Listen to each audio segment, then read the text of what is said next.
오늘은 추수감사주일입니다. 이 시간 예배로 나오신 성도님들과 여러분의 가정마다 우리 하나님께서 추수의 기쁨과 풍성한 은혜로 내려주실 줄 믿습니다. 이제 함께 예배합니다. 하나님께 예배하는 사람은 영과 진리로 예배해야 합니다. 아멘.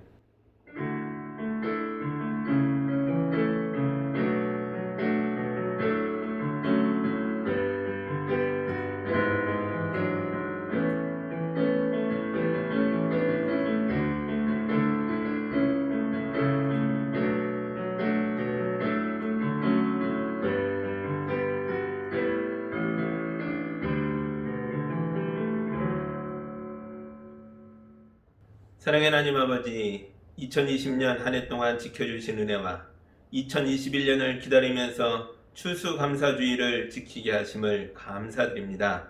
우리가 무엇을 하든지 주님의 이름으로 하고 주님을 힘입어 하나님 아버지께 감사하는 삶을 살게 하여 주옵소서. 오늘 우리가 예배하는 이 예배가 하나님께만 영광을 올려드리는 기쁨의 축제가 될 수 있도록 인도하여 주옵소서. 예수님 이름으로 기도합니다. 아멘. 찬송가 2장 함께합니다.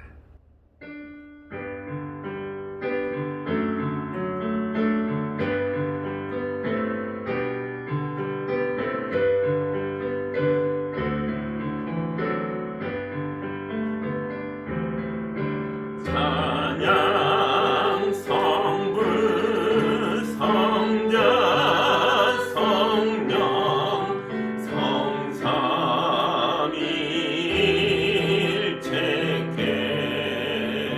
성삼위일체께 영원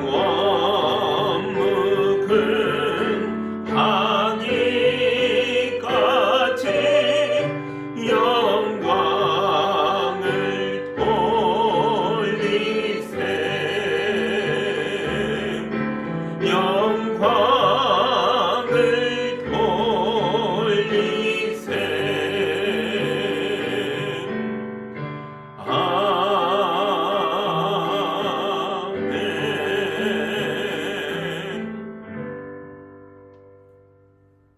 우리 한 주간의 삶을 돌아보며 또한 추수감사주의를 맞아 우리 한 해의 삶도 돌아보며 주님 앞에 온전하지 못했던 것들, 제대로 심지 못했던 것들, 풍성한 열매를 기대하기에는 어려움이 있었던 우리의 잘못된 것들을 고백하고 고치고 용서받는 기도를 함께 드리겠습니다.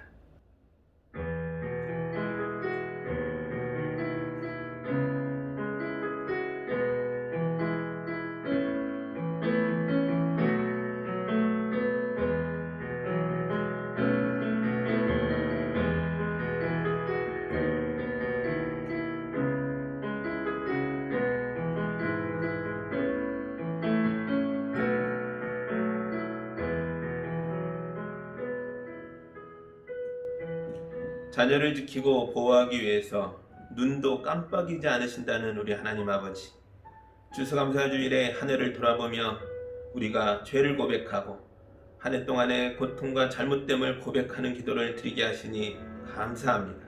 우리가 돌아보니 믿음으로 살지 못했던 때가 너무 많았습니다.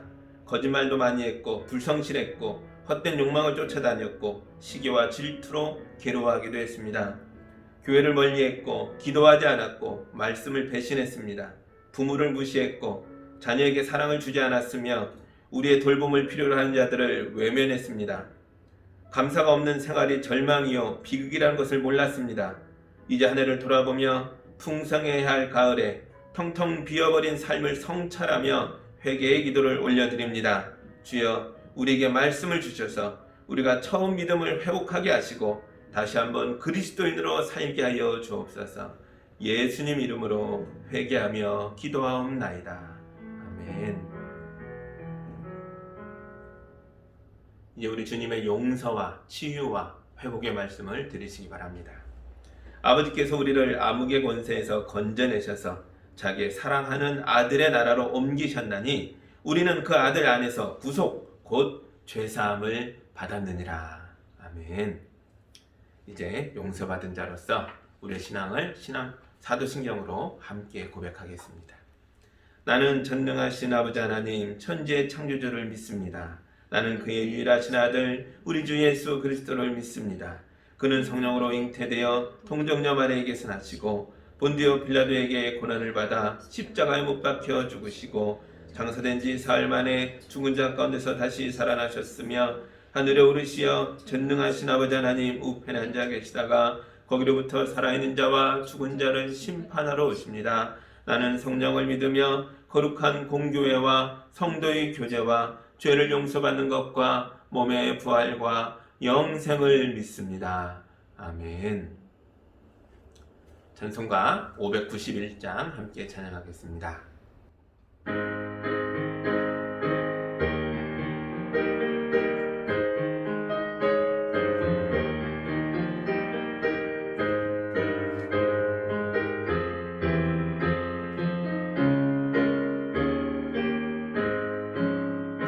저 밭에 농부 나가 씨 뿌려 놓은 주 크신 능력 내려 잘 길러 주셨네. 도사시사철 따라 햇빛과 단비를 저 밭에 내려주니 내 사랑 한없네. 온갖 귀한 선물 주님이 주신 것 그 풍성하신 은혜를 다 감사드리세.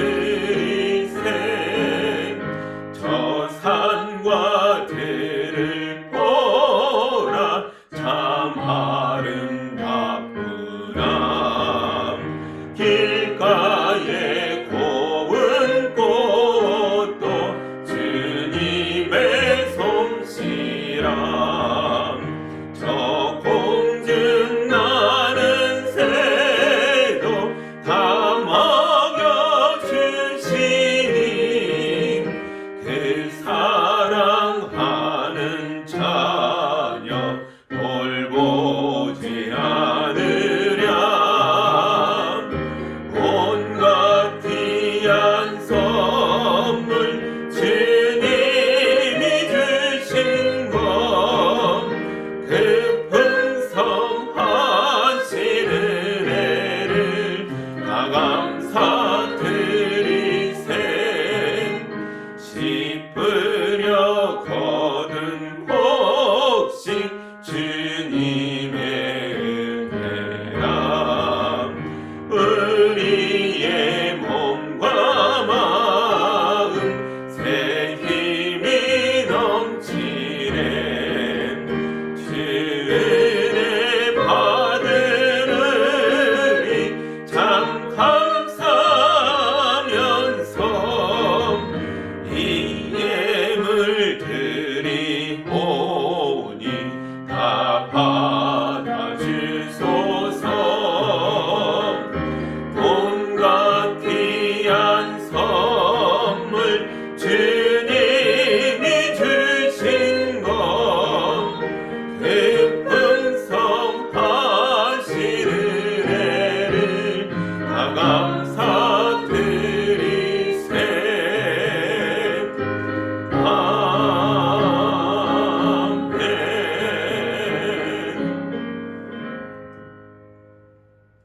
함께 기도합니다.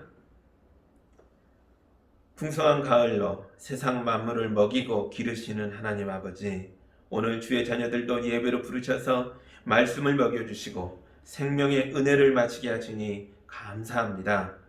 아버지의 식탁에 앉았으나 삶의 자리에서 상처 입고 실패의 고통을 가진 채 눈물 흘리는 자녀도 있습니다. 주여, 남모르게 우는 자녀들을, 그들의 간절한 기도를 들어주시고 믿음 안에서 하늘의 평안을 누리며 살 수 있도록 은혜를 내려 주시옵소서.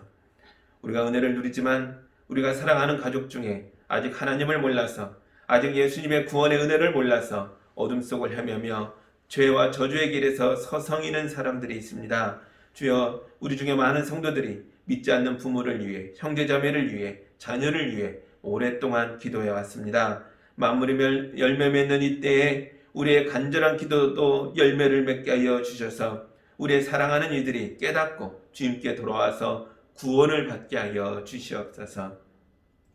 주님, 우리 가정에도 여러 문제가 있고 직장에도 어려움이 있고 우리 가게에도 물질에 부족함이 있어 가슴 졸이며 고통하며 신음하는 성도들이 있습니다. 우리 방황하는 영혼들을 붙들어 주시고 우리의 꺾인 마음에 용기를 불어넣어 주셔서 우리가 다시 한번 일어나 뛰고 걸으며 찬송하며 살아갈 수 있도록 우리 가정마다 은혜를 채워서 회복할 기회를 허락하여 주시옵소서. 생기로 가득한 삶을 살 수 있도록 인도하여 주시옵소서. 공부를 하고 시험을 하며 주님 자기의 미래를 준비하고 있는 우리의 자녀들이 있습니다. 또한 수시를 내고 수능을 준비하고 있는 수험생들도 있습니다. 우리 자녀들의 진로를 인도하여 주시옵소서. 그들이 올바른 길을 찾을 수 있도록 지혜를 주시고 실패가 무너짐이 아니라 다시 한번 일어날 수 있는 용기가 되며 새로운 기회가 될 수 있도록 축복하여 주시옵소서. 면접을 보며 새로운 진로를, 새로운 직업의 자리를 탐색하는 우리의 가족도 있습니다. 주님이 붙들어 주셔서 이 어려운 때에 은혜를 만나게 하여 주시고 살 길을 열게 하여 주시고 열심히 수고하며 애쓰며 땀 흘리는 대가를 풍성히 거둘 수 있는 삶의 일터들을 허락하여 주시옵소서. 우리 믿음의 자녀들이 용기 있게 살아갈 수 있도록 축복하여 주시옵소서. 우리 어린아이들도 있습니다. 우리 어린 자녀들이 믿음 안에서 잘 자랄 수 있도록 주님 안수하여 주시고 축복하여 주시옵소서. 우리 부모들에게 힘과 용기를 주셔서 우리 아이들이 안전하게 자랄 수 있는 아름다운 울타리가 될 수 있도록 축복하여 주시옵소서. 지금 영상으로 예배하는 가정마다 주님이 영으로 임재하여 계신 줄 믿습니다. 모든 가정에 하늘의 복과 위로를 가득 채워주셔서 풍성히 열매 맺는 이 가을의 추수감사절의 예배가 될 수 있도록 인도하여 주옵소서. 주님께 모든 걸 맡겨드리오며 예수님 이름으로 기도하옵나이다. 아멘.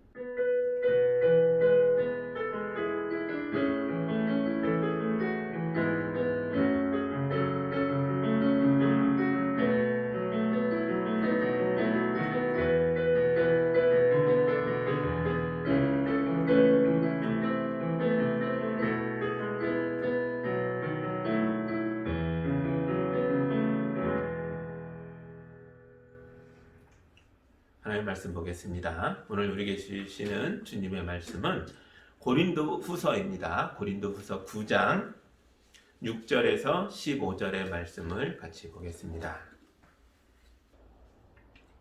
이 자리의 말씀을 봉독할 때 여러분도 함께 보시기 바랍니다. 요점은 이러합니다. 적게 심는 사람은 적게 거두고 많이 심는 사람은 많이 거둡니다. 각자 마음에 정한 대로 해야 하고 아까워하면서 내거나 마지못해서 하는 일은 없어야 합니다. 하나님께서는 기쁜 마음으로 내는 사람을 사랑하십니다. 하나님께서는 여러분에게 온갖 은혜가 넘치게 하실 수 있습니다. 그러므로 여러분은 모든 일에 언제나 쓸 것을 넉넉하게 가지게 되어서 온갖 선한 일을 얼마든지 할 수 있습니다. 이것은 성경에 기록한 바 그가 가난한 사람들에게 아낌없이 뿌려주셨으니 그의 의가 영원히 있다 한 것과 같습니다. 힘든 사람에게 심을 씨와 먹을 양식을 공급하여 주시는 하나님께서 여러분에게도 씨를 마련하여 주시고 그것을 여러 갑절로 늘려주시고 여러분의 의의 열매를 증가시켜 주실 것입니다. 하나님께서 여러분을 모든 일에 부유하게 하심으로 여러분이 후하게 헌금을 하게 될 것입니다. 우리가 여러분의 헌금을 전달하면 많은 사람이 하나님께 감사를 드리게 될 것입니다. 여러분이 수행하는 이 봉사의 일은 성도들의 궁핍을 채워줄 뿐만 아니라 많은 사람들 하여금 하나님께 감사를 넘치게 드리게 할 것입니다. 여러분의 이 봉사의 결과로 그들은 하나님께 영광을 돌릴 것입니다. 그것은 여러분이 하나님께 순종하여 그리스도의 복음을 고백하고 또 그들과 모든 다른 사람에게 너그럽게 도움을 보낸다는 사실이 입증되었기 때문입니다. 그들은 또한 여러분에게 주신 하나님의 넘치는 은혜 때문에 여러분을 그리워하면서 여러분을 두고 기도할 것입니다. 말로 다 형언할 수 없는 선물을 주시는 하나님께 감사합니다. 아멘. 잠깐 기도합니다. 하나님 감사합니다. 바울 선교사님이 고린도 교회 성도들을 격려하며 그들이 풍성하게 누리는 것들을 어려운 이웃들, 특히 고통받는 교회들과 나누자고 호소하는 걸 봅니다. 이 말씀이 우리 안에 들어와서 우리도 많이 심고 많이 거두는 축복의 삶을 살 수 있도록 인도하여 주옵소서. 예수님 이름으로 기도합니다. 아멘. 오늘은 추수감사주일입니다. 한 해 동안 애쓰셨던 모든 수고가 아름답게 결실해서 풍성하게 거둘 수 있기를 우리 예수님의 이름으로 축복합니다. 아멘. 농사일이 다 힘들지만 추수의 노동은 힘들지 않죠. 거두는 날이니까요. 그런데 이 농사일의 모든 노동 중에 그럼 가장 힘든 일은 언제일까요? 제가 생각해 보니까 이거 봄인 것 같아요. 봄에 씨 뿌릴 준비를 하는 게 제일 힘든 일 같습니다. 땅이 겨울 내내 얼어 있었잖아요. 또 소와 양과 염소가 밟고 다니면서 단단하게 다져지기까지 했어요. 이런 곳에 씨를 뿌리려면 어떻게 해야 합니까? 씨를 그냥 뿌렸다가는 씨가 뿌리도 내리지 못하고 땅을 파고들지 못하고 그렇게 말라 죽을 수도 있죠. 그러니까 단단하게 굳어있던 땅을 갈아엎어야죠. 이게 보통 일이 아닙니다. 힘들게 땅을 갈아엎었어요. 그래도 눈을 들어보면 여전히 빈 땅으로 보인다는 거죠. 아무것도 없는, 눈에 보이는 게 없는 그 땅을 보면 노동을 했는데 결과가 없어 보이니까 재미도 없고 보람도 없죠. 그래서 시편에서는 울며 씨를 뿌리는 자를 말한다는 거죠. 이렇게 얘기합니다. 울며 씨를 뿌리는 사람이 기쁨으로 단을 거둔다. 우리 잘 아는 말씀이잖아요. 단을 거두는 노동은 기쁨인데 씨 뿌리는 건요 눈물이라는 거예요. 오늘 말씀에도 비슷한 이야기를 합니다. 6절 보시죠. 요점은 이러합니다. 적게 심는 사람은 적게 거두고 많이 심는 사람은 많이 거둡니다. 아멘. 적게 심으면 적게 거두고 많이 심으면 많이 거둔다. 이거 무슨 당연한 소리 아닙니까? 무슨 이런 당연한 소리를 엄청 대단한 말씀을 하는 것처럼 요점이 이렇습니다. 이게 요점입니다. 이게 핵심입니다. 이렇게 얘기하냐는 거죠. 근데 이미 말씀드렸지만 봄에 많이 심으려면 노동이 아주 힘들다는 거죠. 단단한 땅을 더 많이, 더 깊게, 더 넓게 갈아엎어야만 많이 심을 수 있어요. 많이 심어야 많이 거둔다. 누가 모릅니까? 그냥 많이 심는다는 게 보통 일이 아닙니다. 누구나 많이 심고 싶죠. 그러나 많이 심으려면 결과가 없는 노동, 결과가 없는 것처럼 보이는 아무리 애써도 여전히 빈 땅 같은 그 엄청난 노동을 더 많이 해야 한다는 뜻이에요. 그러니까 이런 고통을 감당해야만 눈물로 씨를 뿌릴 수 있어야만 기쁨으로 풍성하게 결실을 맺는 가을을 맞이할 수 있다는 거죠. 그런데 이 고린도는요, 아가야 지방을 대표하는 거대 도시입니다. 오늘날의 서울과 같아요. 그래서 이런 대도시 사람들이니까 이 교인들 중에 농부가 없었을 거예요. 그러니까 바울 선교사님들이 이 사람들과 많이 심어서 많이 거둬야 합니다라고 하는 말은요, 농사일을 하는 게 아니에요. 농사일에 빗대어서 은유로, 비유로 하는 말이죠. 그러면 바울이 뭘 심고 뭘 거두라라고 하는 것인지 이제 또 봅니다. 그 다음 절 7절입니다. 각자 마음에 정한 대로 해야 하고 아까워하면서 내거나 마지못해서 하는 일은 없어야 합니다. 하나님께서는 기쁜 마음으로 내는 사람을 사랑하십니다. 아멘. 7절을 읽어보니까 많이 심으세요 하는 것이 헌금을 얘기하는구나 라는 걸 알 수 있어요. 적게 심으면 적게 거두고 많이 심으면 많이 거둡니다. 이 농사의 비법을 헌금에다가 적용하라는 거예요. 그런데 자칫 잘못하면 여기에서 큰 오해가 발생할 수 있어요. 헌금을 많이 내라. 그 소린가? 헌금을 많이 내야 축복을 많이 받는다. 돈 적게 내면 축복도 적다. 이 얘기인가? 그렇게 보일 수가 있어요. 그런데 그런 뜻이 아니에요. 7절을 자세히 보십시오. 천천히 보세요. 헌금을 하는 어떤 원칙을 말하고 있다는 거죠. 각자 마음에 정한 대로 해야 하고 아까면서 내거나 마지못해 하는 일은 없어야 합니다. 하나님께서는 기쁜 마음으로 내는 사람을 사랑하십니다. 아멘. 여기 어떤 원칙이 보입니까? 첫 번째는 각자 마음에 정한 대로 하라라는 거예요. 헌금 액수는 각자 수준에 맞게 스스로 정하는 거라는 거죠. 누가 정해주는 게 아니에요. 그래서 저는 사실 그걸 별로 안 좋아해요. 교회에서 작정헌금이라고 해서 직분 있는 분은 얼마, 또 아이들은 얼마 이렇게 액수를 정해 놓는 경우가 종종 있는데 그게 꼭 좋은 모습은 아닙니다. 그 액수의 크기는 각자 정하는 거거든요. 누가 정해주는 게 아니에요. 많던지 적던지 그게 중요한 게 아니라는 거죠. 똑같은 액수라도 어떤 사람에겐 작은 돈일 수 있고 어떤 사람에겐 엄청나게 큰 돈일 수 있거든요. 그러니까 정성을 다해서 준비하는 것이 중요하지 액수 자체가 중요한 게 아닙니다. 예수님도 비슷한 말씀을 하셨는데요. 어느 날 예수님이 예루살렘 성전에 올라가서 헌금함 앞에 앉아 있게 되었어요. 헌금함이 그때는 길가에 있었습니다. 그 사람들이 지나가면서 보는 사람들 앞에서 헌금을 하는 것을 함께 지켜볼 수 있는데 예수님 보니까요. 큰 부자가 와서 많은 돈을 거기다 넣는 거예요. 그리고 그 다음에는 가난한 여인이 어느 과부가 와서 동전 2개 넣고 가는 거예요. 그때 예수님의 제자들을 돌아보며 이렇게 말씀하셨어요. 이 여인이 오늘 헌금한 모든 사람들 중에 가장 많은 돈을 넣었다. 동전 2개는 저 여인의 생활비 전부였기 때문이다. 이렇게 말씀하세요. 액수만 놓고 보면 부자가 낸 금은 모아가 엄청 크죠. 그거보다 이 여인의 동전 2개가 훨씬 큰 돈이다라고 예수님은 말씀하세요. 기준이 다르다는 거죠. 뭘 봤어요? 예수님은 이 여인의 신앙 고백을 본 거예요. 하나님을 향한 헌신과 고백을 본 거죠. 동전이 2개냐, 100개냐, 100만 개냐 개수를 보지 않으셨다고요. 우리도 추수감사주를 맞으면서 정성껏 감사원금을 준비해서 올려드렸는데요. 우리가 봉투에 얼마를 넣었냐 중요하지 않아요. 남은 얼마 하는데 나는 얼마 해야 되지? 아니요. 왜 남을 봅니까?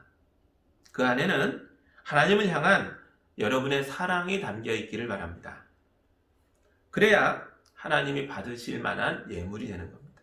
주님을 향하는 우리의 사랑, 주님을 향하는 우리의 신앙 고백, 그것이 드러나는 거죠. 이제 2번째 원칙을 볼게요. 7절의 2번째 원칙은 이렇게 얘기하죠. 바울이 헌금을 할 때에는 아까워하거나 마지못해서 내는 일은 없어야 합니다. 이렇게 얘기해요. 헌금을 했으면 마음이 기뻐야지. 그 돈 때문에 마음이 불편해지고 밤에 잠이 안 올 정도라면 잘못낸 거라는 거예요. 사도행전에 그런 사람들 얘기가 나오죠. 아나니아와 삽비라 부부입니다. 하나님께 헌금을 하겠다고 냈는데 절반은 감추고 절반만 내면서 불안해하게 불편하게 헌금을 냈죠. 그리고 거짓말까지 해요. 이게 전부입니까? 예, 전부입니다. 근데 베드로가 그렇게 얘기하죠. 그 돈이 팔기 전에는 당신 것 아니었으며 팔고 돈으로 만들어낼 때는 당신 것 아니었습니까? 여전히 당신 것이었다는 거죠. 여러분 것이었다는 거죠. 그런데 왜 하나님이 허락하신 거 가지고 거짓말을 합니까? 그렇게 호되게 얘기를 하죠. 하나님께 드리고 나서 마음이 불편해졌다. 뭐가 잘못된 겁니까? 첫 번째 원칙을 어긴 거예요. 스스로 정한다. 이 원칙을 어긴 거죠. 불편할 정도로 한 이유가 뭡니까? 남을 본 거예요. 사람을 의식한 거예요. 여러분, 우리 하나님은 세상 만물의 주인이세요. 이걸 꼭 기억하십시오. 그러니까 사실 우리 하나님은 사람들이 내는 헌금이 필요 없어요. 우리가 내든 내지 않든 가지고 있든 남에게 주든 그 모든 게 이미 하나님 것이에요. 그렇잖아요? 맞죠?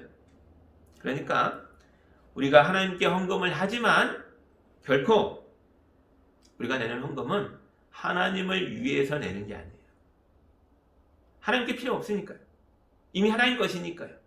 하나님을 위해서 내는 게 아닙니다. 이거 잘 기억하셔야 돼요. 그러면 이 헌금은 누구를 위해서 쓰여지게 되는 걸까요? 사람을 위해서 쓰이는 거예요.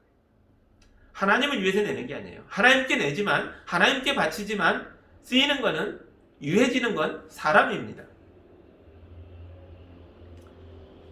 헌금은 우리를 위해서 예수양교 교회를 우리 성도들이 하나님의 은혜를 누리는 아름다운 공동체로 만들어가기 위해서 거기에 쓰이죠. 또 헌금은 하나님께 헌신한 사람들이 가정을 유지하고 사역을 감당할 수 있도록 돕는 데 쓰입니다. 또 헌금은 세계 만국에 나아가 복음을 선포하는 선교사님들을 협조하고 돕고 함께하는 데 쓰이죠. 또 헌금은 우리 이웃에 고통당하는 사람들의 손을 잡아주고 그들의 눈물을 닦아주는 데 쓰입니다. 헌금은 철저하게 사람을 위해 쓰이고 있어요. 지금 바울이 고린도 교인들에게 헌금을 많이 해라 하는 말도요, 하나님을 위해 하라 그 말이 아니에요. 앞으로 가서 9장 1절 2절 보시죠. 이런 걸 왜 하라고 하는가? 누굴 위해 하라고 하는가? 거기 나옵니다. 유대에 있는 성도들을 돕는 일을 두고 나는 더 이상 여러분에게 글을 써 보낼 필요가 없습니다. 여러분의 열성을 내가 알고 있기 때문입니다. 나는 마케도니아 사람들에게 아가야에서는 지난해부터 준비가 되어 있다 하고 자랑하고 있습니다. 여러분의 열성을 듣고서 많은 사람들이 분발하였습니다. 아멘. 유대에 있는 성도들을 돕는 일, 이걸 위해서 헌금하자는 거예요. 지금 예루살렘엔 큰 기근이 들어서 예루살렘 교회의 성도들이 굶어 죽고 있거든요. 그들이 굶주렸어요. 그래서 그들을 돕기 위해서 각 지역에서 헌금을 하자는 거예요. 놀라운 건 이 돈이 하나님을 위해서가 아니라 예루살렘 교회의 가난한 성도들을 위해서 쓰이고 있는데도 하나님께서는 마치 자기가 대접을 받은 것처럼 고린도 교인들이 심는 것을 기뻐하시며 풍성한 결실로 갚아주신다는 겁니다. 9절 보세요. 밑으로 오셔서 9절입니다. 이것은 성경에 기록한 바 그가 가난한 사람들에게 아낌없이 뿌려주셨으니 그의 의가 영원히 있다 한 것과 같습니다. 아멘. 가난한 사람들에게 아낌없이 뿌리면 영원한 의인이 된다. 이게 무슨 얘기죠? 구약의 언어로 영원한 의인이란 곧 구원받은 자라는 뜻이에요. 그러니까 우리가 가난한 사람을 도우면 하나님께서는 우리를 구원해 주신다라는 뜻이죠. 이게 구약의 언어입니다. 바울이 율법학자로서 이 언어를 신약으로 가져온 거죠. 그래서 우리가 하나님께 드림으로 이걸 통해 교회와 이웃을 섬길 때 그것이 하나님께 기쁨이 되며 우리를 향한 하나님의 은혜와 축복의 통로가 된다는 거죠. 근데 이런 얘기를 할 수 있어요. 아니 뭐가 있어야 되죠? 나도 가난한데요. 나도 가진 게 없는데요. 나도 부족합니다. 나도 아무것도 없어요. 우리가 이렇게 말할 수 있습니다. 그런데 바울 선교사님은 다르게 말해요. 우리가 가난한 이유는 심지 않았기 때문이라고 말합니다. 10절 보시죠. 심는 사람에게 심을 씨와 먹을 양식을 공급하여 주시는 하나님께서 여러분에게도 씨를 마련하여 주시고 그것을 여러 갑절로 늘려주시고 여러분의 의의 열매를 증가시켜 주실 것입니다. 아멘. 하나님께서는 심는 사람에게 심을 씨와 먹을 양식을 주신다는 거예요. 이걸 바꿔 얘기하면 우리가 심을 씨가 없고 먹을 양식이 없는 이유는 심지 않았기 때문이라는 거예요. 대단히 충격적인 말씀이에요. 그냥 세상 사람들이 말하듯이 네가 게을러서 가난한 거야 그렇게 말하지 않아요. 성경은 다르게 얘기합니다. 게으름과 부지런함의 차이 때문이 아니라는 거예요. 심었냐 심지 않았냐의 차이라는 거죠. 이게 무슨 뜻인가 곰곰이 생각해 보다가 엘리야 이야기가 생각났습니다. 엘리야 예언자가 이스라엘 왕에게 쫓겨서 이방인 동네로 가서 숨습니다. 그런데 이때는 엘리야 시대에는 이스라엘과 주변 일대가 다 큰 가뭄에 들어서 무려 3년 반 이상 비가 오지 않아서 엄청난 식량난에 시달리고 있었던 때죠. 근데 이방인 마을, 페니키아 마을에 가서 숨는데 보니까 한 여인이 나와서요. 아들 하나 데리고 사는 과부가 나와서 밀가루를 반죽하려고 하고 있어요. 엘리야가 그걸 보고 얘기하죠. 그거 나 좀 주면 안 되겠냐. 내가 너무 배고파서 죽을 지경이다 라고 얘기하죠. 그때 이 여인이 이렇게 대답합니다. 예언자여, 제게는 밀가루 한 줌과 기름 약간이 전부입니다. 이 밀가루로 작은 반죽을 만들어서 기름에 튀겨 먹으면 그게 저와 제 아들의 마지막 식사일 겁니다. 이거 먹고 이제 굶어 죽겠다고 결심한 거라는 거죠. 마지막 만찬이라는 거예요. 이거 얼마나 비참합니까? 이 밀가루 한 줌 이거 아들과 나눠 먹고 이게 마지막 식사예요. 이거 먹으면 이제 끝입니다. 라고 말하고 있는 이 비참한 현실 속에 있는 여인에게 예언자가 말합니다. 그래도 날 주시오. 그러면 하나님께서 갚아주실 것이오. 나는 갚을 게 없어. 그래도 그걸 날 먹이게 하면, 날 먹게 하면 내 하나님이 갚으실 것이오.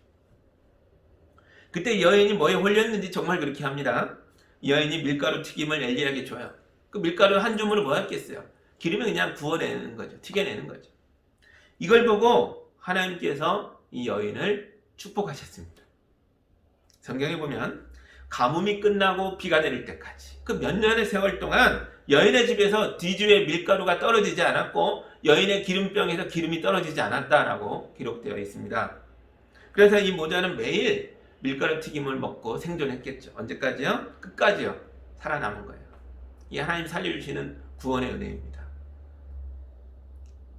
뭐 산의 진미를 먹었다는 건 아니에요. 그러나 이 어려운 때에 생존의 길을, 구원의 길을 하나님 내셨어요. 밀가루 한 줌을 심었더니. 여러분, 우리 하나님은 심는 사람에게 심을 씨와 먹을 양식을 넉넉하게 주십니다. 그것도 오늘 말씀처럼 여러 갑절로 늘려서 의의 열매를 맺게 하시는 줄 믿습니다. 이 영적인 진리예요. 성경이 인도하는 우리의 길입니다. 예수님도 비슷한 일을 하셨죠. 들판에서 5,000명 이상이나 되는 많은 사람들이 굶주리고 있어요. 말씀을 듣다 보니 해가 뉘어뉘어 넘어갑니다. 이 빈들에서 이들이 먹을 게 없어요.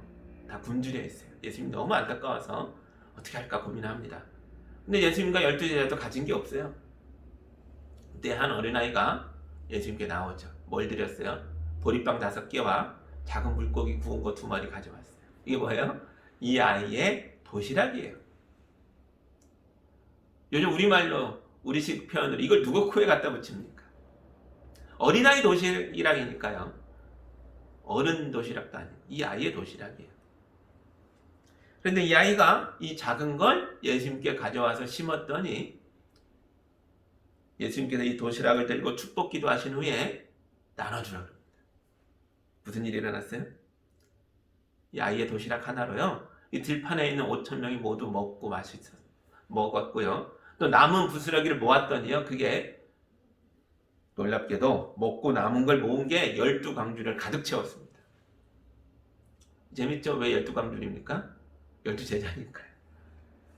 제자마다 광주를 들고 다녔던 것 같아요. 성경이 말하고자 하는 건 아주 분명합니다. 요점은 이것입니다. 여러분이 적게 심으면 적게 거둘 것이고 많이 심으면 많이 거둘 것입니다. 아멘. 이건 돈의 크기가 아니잖아요. 사랑의 크기이고 믿음의 크기예요. 큰 부자가 100억 원을 헌금했다고 해서 그게 많이 심은 게 아니라고요.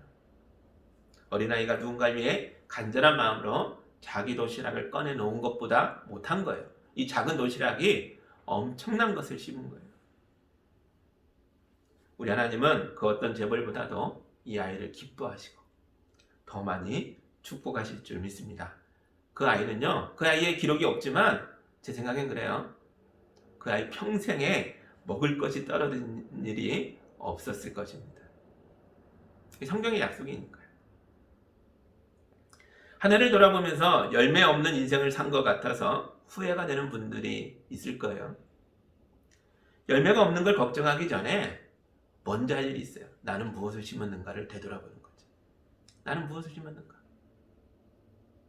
많이 심어야 많이 거두는 법인데 내가 지난 1년 동안 사랑으로 심은 게 무엇이었나? 하나도 없다면 거둘 것도 없는 거죠. 그런데 우리가 사랑으로 많이 심었잖아요? 그럼 조금만 더 기다려보세요. 반드시 하나님께서 갚아주실 줄 믿습니다. 최근에 어떤 친구가 나쁜 사건에 휘말렸어요. 그 친구가 동기들에게 도와달라고 하는데 선뜻 나서는 친구들이 없더라고요. 제가 너무 안타까워서 다른 친구들에게 말했습니다. 우리가 뭐라도 해야 되지 않아? 저렇게 어려워하는데 좀 도와야 되지 않아? 그랬더니요, 누가 그럽니다. 걔가 왜 우리 친구야? 동기모에 한 번도 온 적도 없고 심지어 친구들 결혼식에 온 적도 없어. 이러다가 갑자기 10여 년 만에 와서 친구야 그러니까 더 꼴 보기 싫더라 그런 얘기를 하더라고요. 정말 할 말이 없었습니다. 그 친구는 친구들을 위해서 심은 게 아무것도 없었기에 정작 자기가 어려울 때에 다른 친구들의 도움을 받을 수가 없었던 거예요. 그래서 그냥 제가 혼자 조용히 돕고 말았어요. 그런데 저도 혼자 도와봐야 얼마나 도움이 됐겠어요. 오늘 말씀대로 각자 마음에 정한 대로 할 수 있는 만큼만 겨우 도왔던 것 뿐입니다. 거꾸로 생각해 봤어요. 제가 어려움에 처한다면 제 친구들은 저를 도와줄까? 저는 그럴 거라고 믿습니다.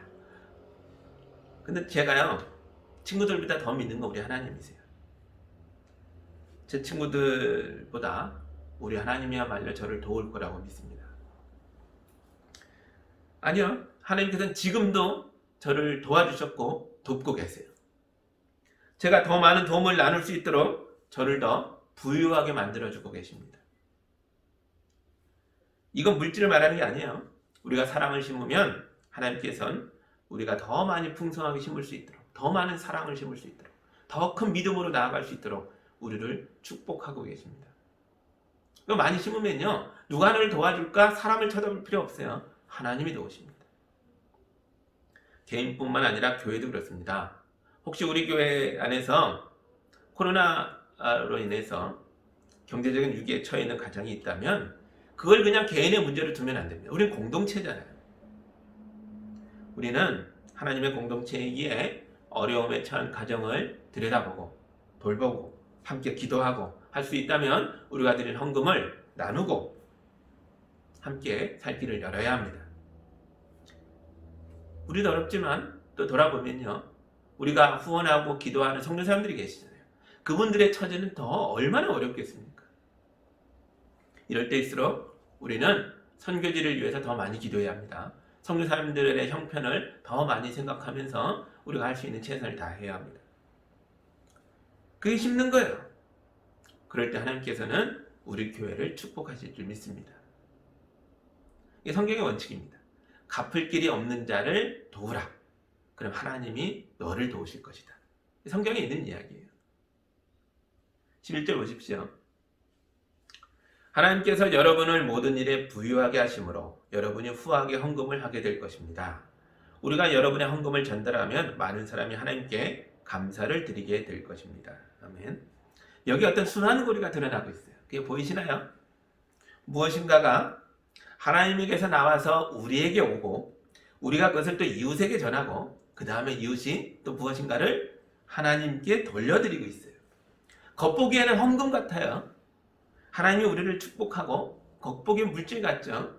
하나님 우리를 복되게 하고 우린 그것을 이웃에게 나누고 이웃 하나님께 감사하고 하나님 우리를 부유케 하면 또 헌금하고 헌금이 이웃에게 전달되고 헌금 받은 사람들 하나님께 감사하고. 근데 여러분, 여기 보이는 겉보기로 보이는 헌금이나 물질처럼 보이는 건요, 매개체예요. 어떤 것의 매개체입니다. 뭔가를 담고 있는 거지 그것 자체가 핵심이 아니에요. 헌금은, 이 물질은 뭔가를 실어 나르는 도구입니다. 헌금에 또는 이 물질에 뭐가 담겨 있을까요? 성경은 그게 바로 하나님의 은혜라고 말하고 있어요. 하나님의 은혜가 우리에게 와서 우리를 부유하게 합니다.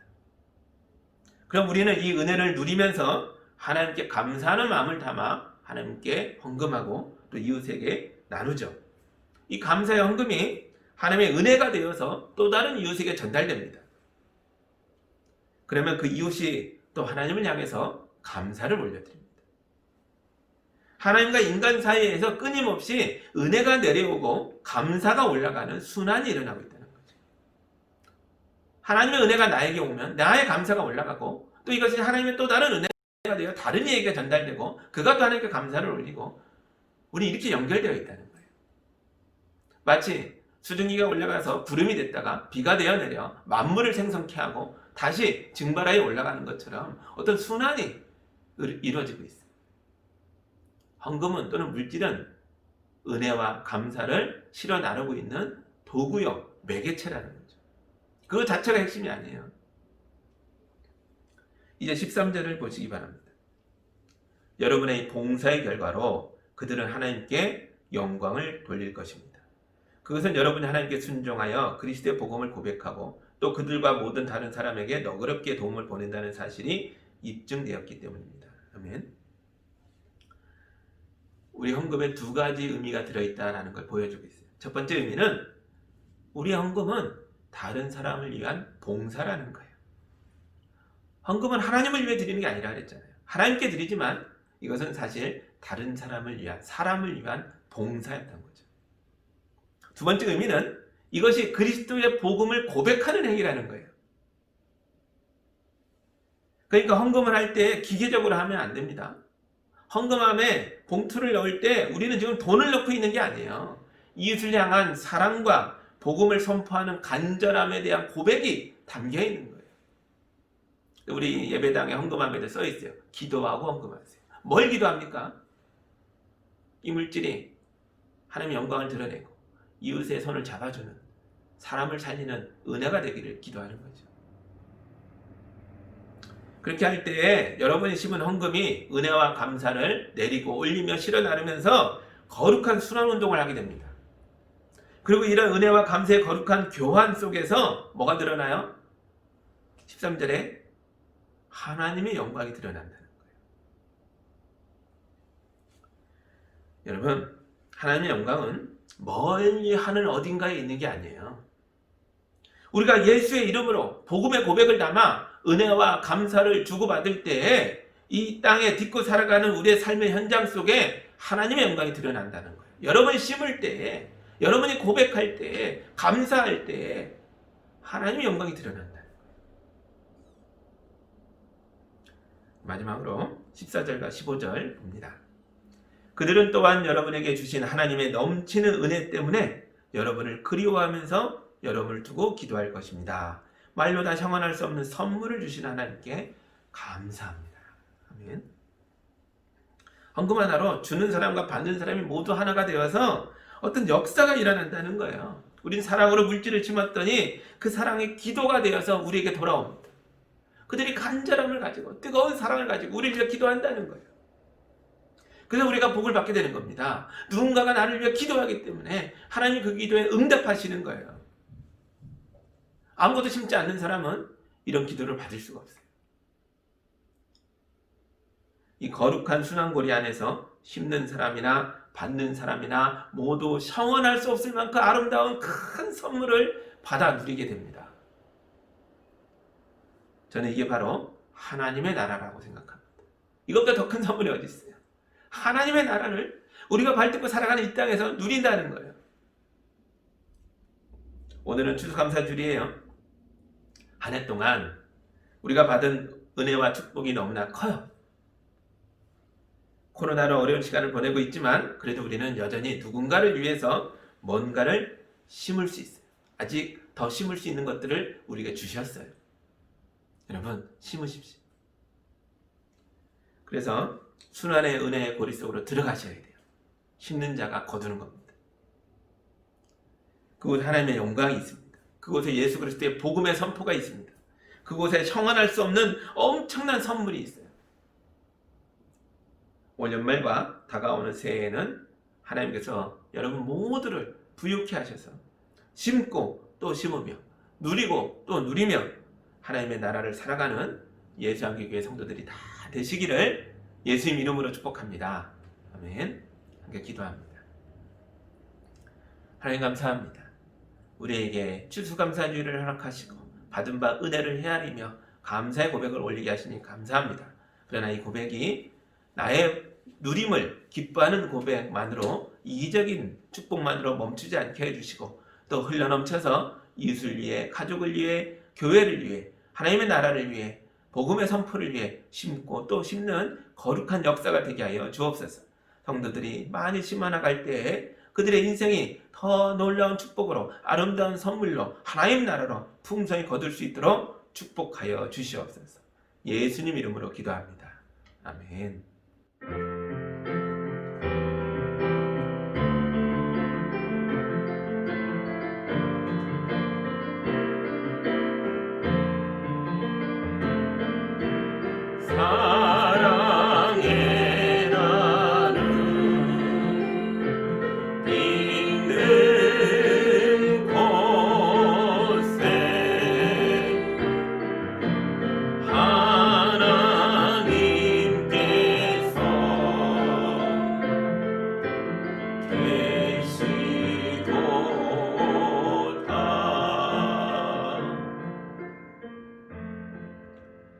사랑하는 하나님 아버지, 감사합니다. 우리 성도들이 기쁨의 예물을 올려드립니다. 하나님을 향한 믿음의 고백을 올려드립니다. 이웃을 향한 뜨거운 사랑을 담았습니다. 주님, 영광을 드러내어 주시옵소서. 이 귀한 예물이 흘러가는 곳마다 사람들이 위로받게 하시고 눈물을 그치게 해주시고 무너졌던 삶의 자리에서 일어나 기뻐하며 하나님께 돌아올 수 있도록 인도하여 주시옵소서. 주님께 헌신하며 심고 심은 가정마다 복됨이 임하게 하셔서 늘 축복의 은혜 가운데, 기쁨의 은혜 가운데 살아갈 수 있도록 하나님 나라를 살 수 있도록 인도하여 주시옵소서. 감사드리오며 예수님 이름으로 기도하옵나이다. 아멘.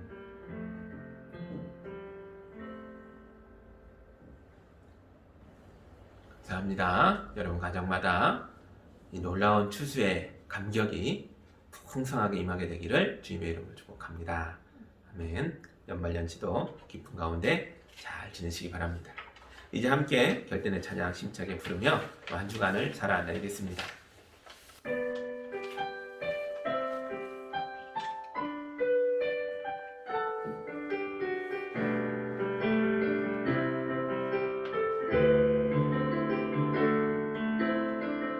이 땅에 내 삶이 비록 버겁더라도 주님의 선하심 나 믿으려 하리. 이 작은 자통에 주가 이뤄가시니 감사로 사는 삶 나 살기 원하네. 내 삶의 시간 속에 주일하시네. 내 모든 여정 속에 함께 하시네. 깊고도 크신 주의 영광을 나 보리라. 위대하신 주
처하여 죄 가운데 헤매며 죽을 수밖에 없는 운명에 처해 있던 모든 인류를 살리시고자 거룩한 씨앗이 되어 그 뜨거운 은혜 가운데 하나님의 아들이 이 땅에 심겨졌던 예수 그리스도의 은혜와 그 아들을 내어놓으신 아버지의 크신 사랑하심과 그 아들을 믿고 따르며 기억하게 하는 성령님의 교통하심이 주님의 심으심을 복음으로 받아 나도 심겨지며 살기로 다짐하고 나아가는 하나님 나라의 축복을 바라보며 살아가는 성도들과 그들의 가정과 삶의 모든 영역 위에 이제로부터 영까지 함께하기를 간절히 축원하옵나이다. 아멘.